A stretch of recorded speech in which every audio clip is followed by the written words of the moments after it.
Halo, jumpa lagi dengan saya Jenuri. Pada sesi kali ini saya akan menjelaskan terkait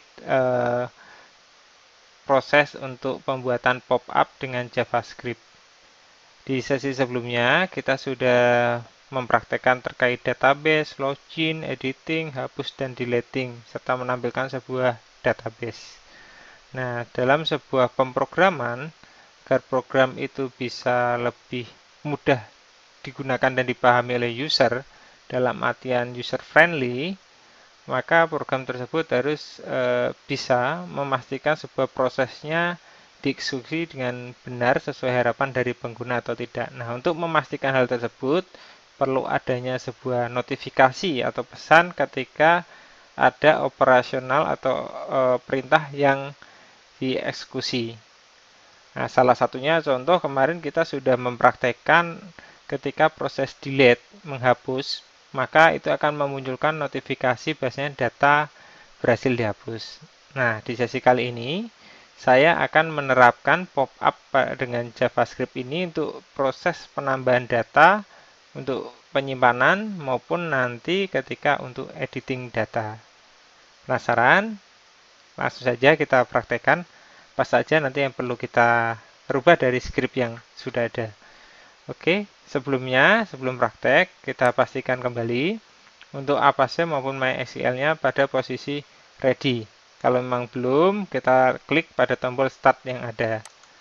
Oke, ini posisinya sudah ready. Selanjutnya kita buka Visual Studio Code-nya. Di sesi sebelumnya, kita sudah melakukan praktek dengan membuat file terkait dengan database. Nah, kita coba optimalkan terkait data yang ada, yaitu untuk update, terus terkait dengan proses maupun terkait dengan hapus tadi yang akan kita buat ada pop-up-nya. Oke, ini sudah muncul script-nya. Pertama kali mungkin hapus ini sebenarnya script untuk pop-up-nya sudah kita buat dari sesi-sesi sebelum waktu praktek juga sudah kita praktekkan. Jadi kita akan fokus terhadap proses dan update ini. Dua script ini akan kita tambahkan karena memang belum ada pop-up-nya. Oke, kita mulai dengan yang diproses. Oke, yang diproses kita tambahkan dulu terkait dengan SQL-nya. SQL sama dengan mysqli underscore 6 underscore row,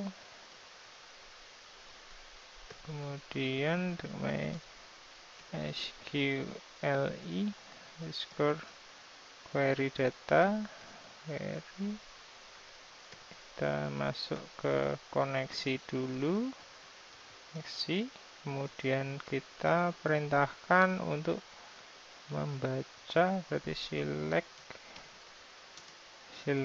berarti select semua, select from,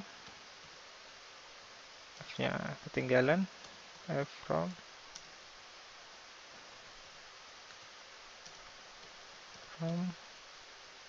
nah ini from-nya menyelect dan melihat darinya dari mana, dari TB jadwal kuliah.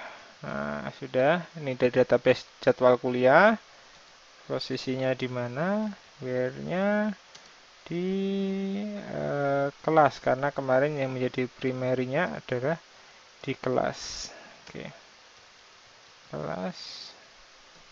Nah, oke, ini kita tutup dulu.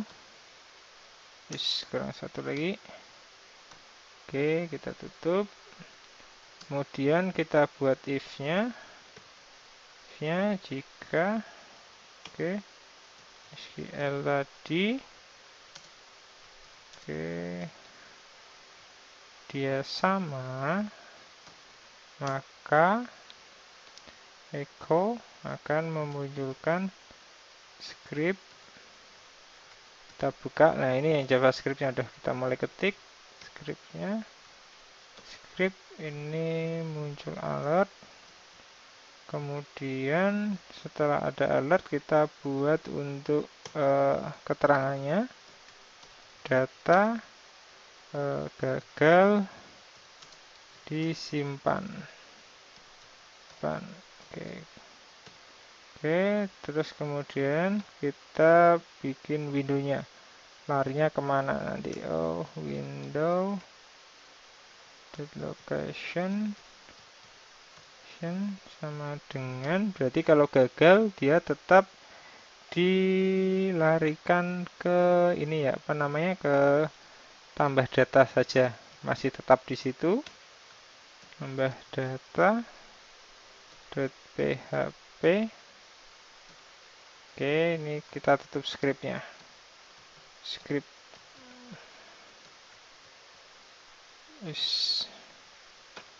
tutup scriptnya. Oke. Nah, kemudian tetapi jika berbeda, else kita buka. Oke.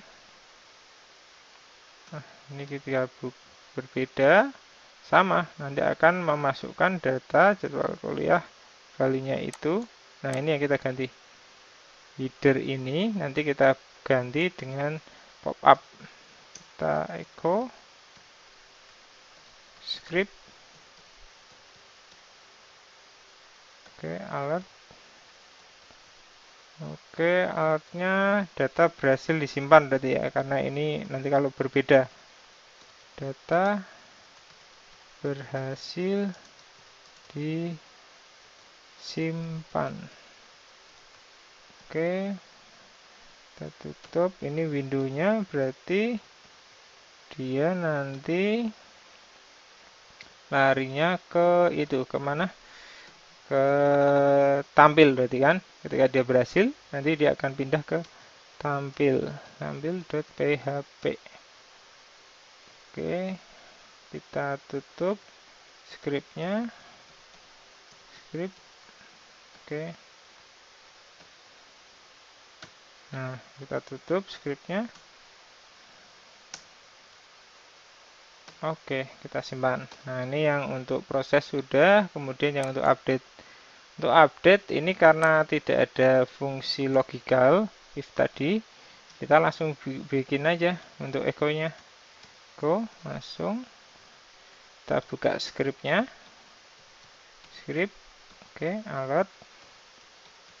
Oke, kita buka lagi. Ini berarti keterangannya nanti data berhasil diubah mungkin ya. Berhasil diubah. Ini sebenarnya cuma apa, komen saja, bisa dibuat untuk kalimat lainnya, yang penting masih dalam tanda petik tadi. Dan ini kita tutup lokasinya, window.location. Nah, ini berarti ke tampil juga ini. Tampil.php. Oke, kita tutup scriptnya.